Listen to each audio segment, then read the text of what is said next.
My name is Wyn, and I live in Anglesey, the Isle of Anglesey. I was born in Bangor, and now I live here, having lived here for about 4 years. I'm married, been married now 37 years nearly. I have 3 children who are all living away from home, some in Spain, others in the UK. And I'm semi-retired. I've come back up to Anglesey to semi-retire. I just work 2 days a week now as an optician, having had my own business for nearly all of my life.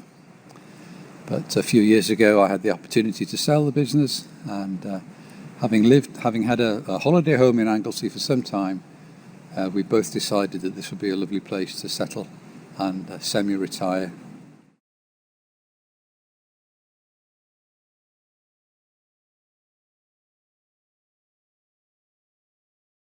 I had a very happy upbringing in Bangor. I have one young brother, and we were brought up in Bangor. We went to school in Bangor, and we had a very, very happy time as children.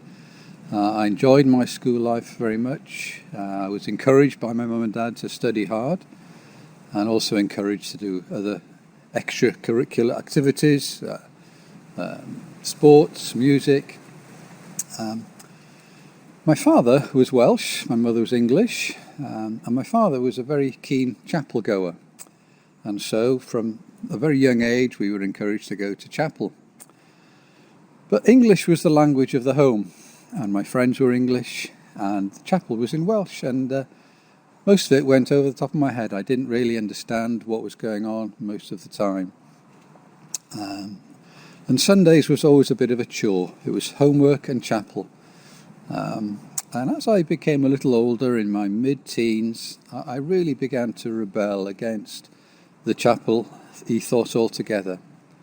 I had a much greater influence from books I'd read. My zoology teacher, I'd read Desmond Morris, The Naked Ape, The Human Zoo, and I was quite convinced at that time, at the 15, 16-year-old, that there was no God, that we were just like the rest of the animals, although a little bit more sophisticated and more civilized, and I didn't believe in life after death in any way, shape or form.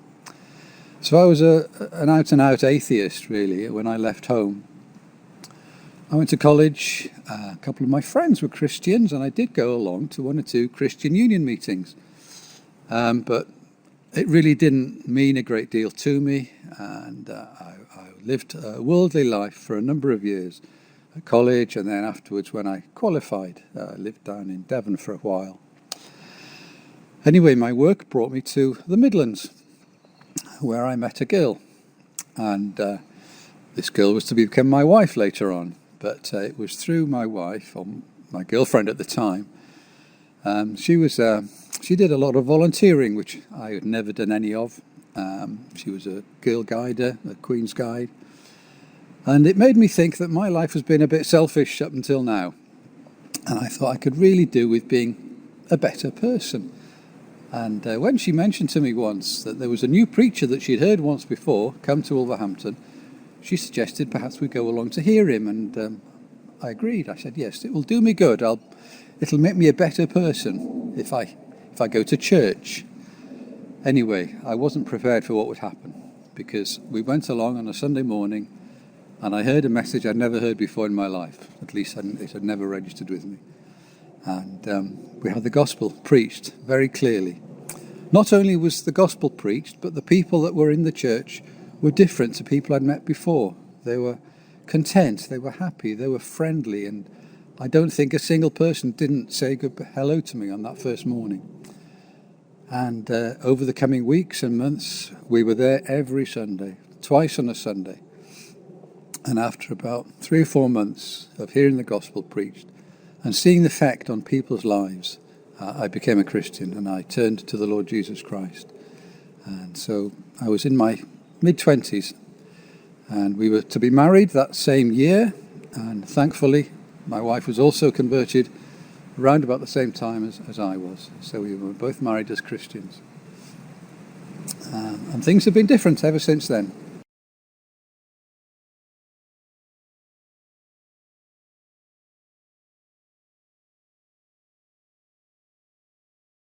So after hearing the gospel and turning to Christ, I'd realised that in the past my life had been entirely selfish, and I had a new beginning. I realised that there is a God, a living God, and my idea of atheism was completely wrong.